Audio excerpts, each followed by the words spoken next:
These people are making boatloads of money pretending to be your advocates. They're controlled opposition and actively bully anybody that calls them out. And so I just want to say at the start of this, if anyone wants to come at me, please do. In fact, I will challenge any of you to a live debate about any of those topics that you claim you're allowed to talk about. I can even chat with all of you at once if that makes you feel safer. In the meantime, just like I said with Ashley St. Clair and Hunter Biden, these are grifters and they're hurting the cause. Unfollow them and spread the word. The people I showed above me are part of Chorus, and they're just the ones that we know about.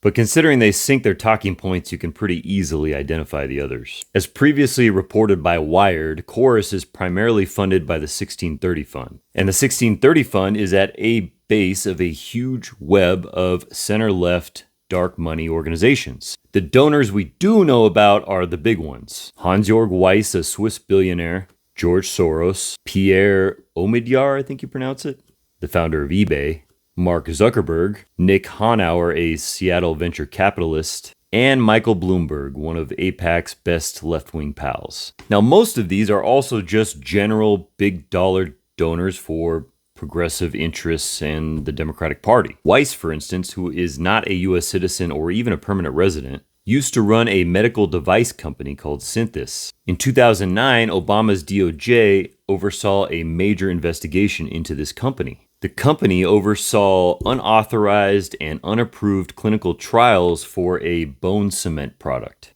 and as a result, 3 patients died. It was also well known that Weiss, the CEO, was a very hands-on CEO and likely would have known. 4 executives behind Weiss were charged and convicted and went to prison, but Weiss was conveniently never charged. Federal agencies also have a number of discretionary grants, and Biden's DOJ would funnel money to groups like the Vera Institute for Justice, which is funded by George Soros. I go through this because you need to understand who these creators are in business with. And if they'd love to tell us more, I'm sure we'd all listen, but we know that won't happen. These creators are known to repeat talking points and not talk about controversial issues like Gaza.